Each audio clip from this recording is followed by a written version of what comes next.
ወንድምነው ላቀው ነው የሚባለው የፋርጣ ወረዳ ጤና ጥበቃ ጽሕፈት ቤት ኃላፊ ነኝ።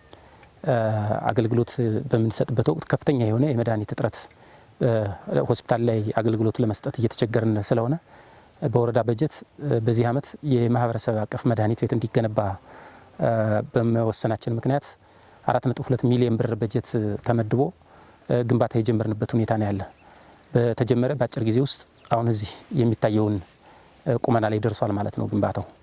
ምናልባት እስከ 2 ወር ድረስ ባለው ጊዜ ውስጥ ሙሉ በሙሉ በውስጥ መሟላት ያለባቸው እቃዎች ሁሉ ተሟልተው ለማህበረሰቡ አገልግሎት እንዲሰጥ ዝግጅት እያደረግን ያለንበት ሁኔታ ነው ያለ ማለት ነው። የግንባታው ፍጥነት በዛ ደረጃ ነው እየሄደ ያለው።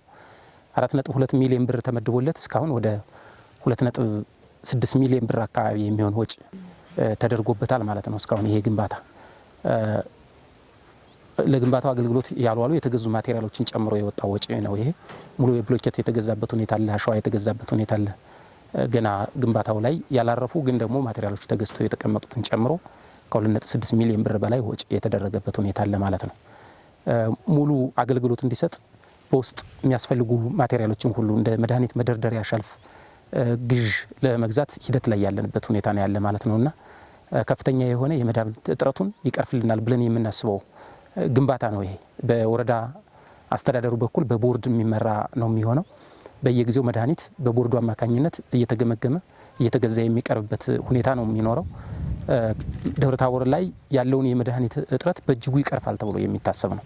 ከፋርጣ ወረዳ ከሚመጡት ከ29ኙም ቀበሌዎች የሚመጣን ደንበኛ ብቻ ሳይሆን ደብረ ታቦር ከተማ ላይ አገልግሎቱን ፈልጎ የሚመጣ የትኛውም የህብረተሰብ ክፍል ጭምር የሚገለገልበት የመድኃኒት ቤት ነው እየተገነባ ያለ ማለት ነው።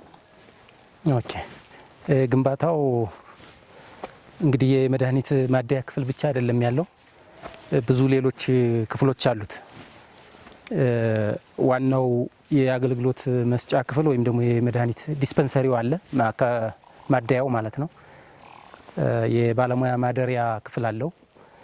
የመድኃኒት መደርደሪያ መጋዘን አለው ወይም ደግሞ ስቶር ማለት ነው። ሻወር ሽንት ቤት አለው። በዚህ የሚከፋፈል ነው የሚሆነው ይህ ህንፃ። እዚህ እንደሚታየው ሴፕቲክ ታንክ አለው።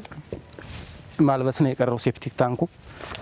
የሻወር ሽንት ቤቱ ከሴፕቲክ ታንኩ ጋር ይገናኝና ሙሉ የፍሳሽ አገልግሎቱ ራሱን የቻለ ነው የሚሆን፣ ከሌሎች ህንፃዎች ጋር የተገናኘ አይደለም ማለት ነው። የዚህ ግንባታ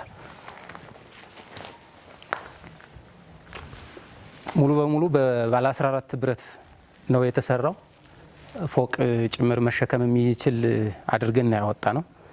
ከመሬት በታች እስከ አቨሬጅ ሜትር ከ50 ድረስ ተቆፍሮ የተሰራ ነው።